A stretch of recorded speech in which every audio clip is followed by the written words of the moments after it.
give you a little background on myself, and then we'll switch over to StoryDriver, and I'll explain that to you guys. So my background has always been in digital content. I was part of starting a company called NewsDesk, which was Europe's first online news service for the high-tech industry.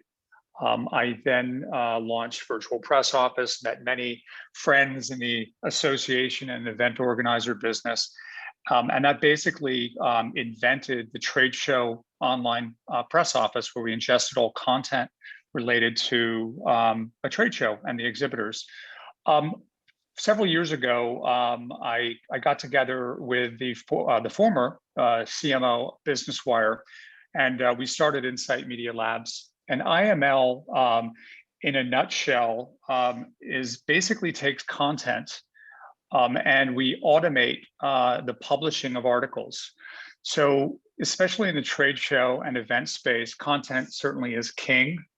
So what we've done is we ingest press releases at scale, not hundreds, thousands a day, and we transform them into ready to publish articles. And those articles can be used on an event organizer's website, an association website, and a publisher's website, like a trade publisher.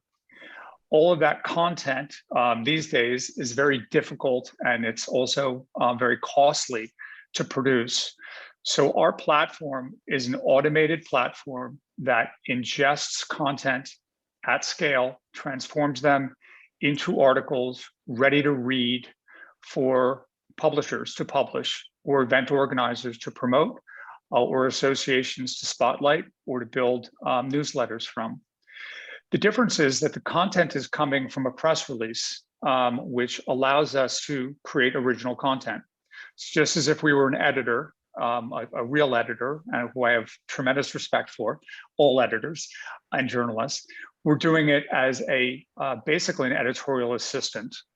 So let me share my screen for a moment and give you a sense of what an actual real life instance of StoryDriver looks like. Can you guys see my screen?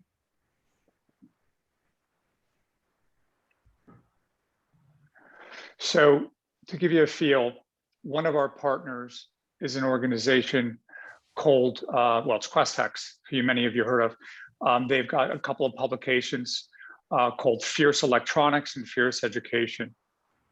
And this is an example of StoryDriver at work. They're a real publisher producing all sorts of content related to the electronics industry, such as sensors and semiconductors. And what we provide is a daily news feed that produces articles for them. This is an example of one.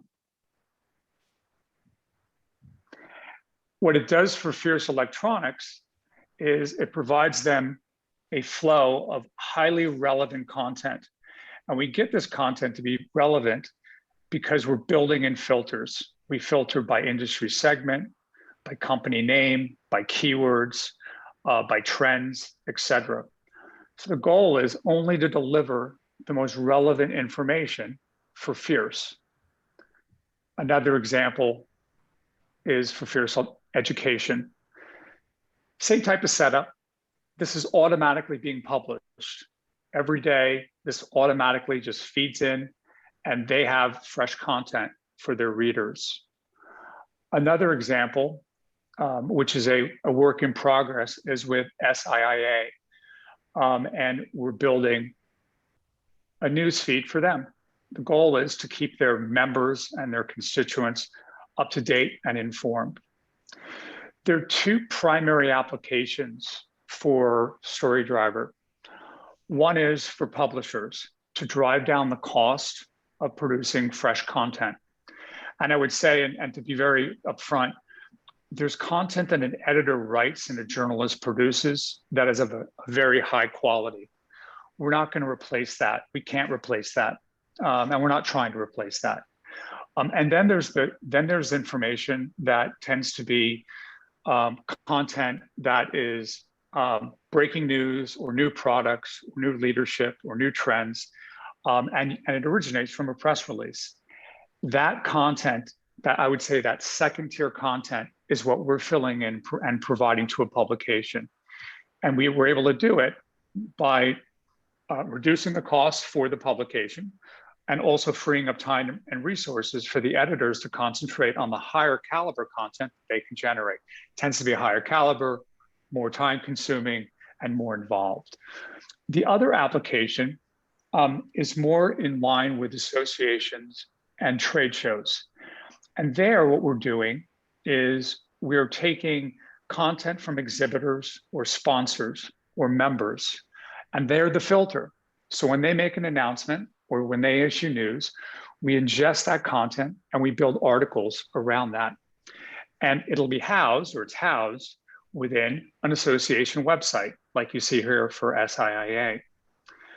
The goal there is to provide the members or the exhibitors with exposure to the content and give them the visibility of earned media. So these don't look like press releases, they look like articles. So from an exhibitor or sponsor standpoint, they have the sense, we got pickup, we got value, we can point to this article and we can show, you can use it as a sales asset. So that's at a very high level, that's what StoryDriver produces. Last but not least, in the association or trade show model, it's a revenue model because you can charge as a marketing or sponsorship package the spotlight or the ingestion of their content, transforming it into an article and driving traffic audience to them. And that obviously, at the end of the day, is what the exhibitors or members are looking for. And that is about 7 minutes. So that's the high level view of StoryDriver.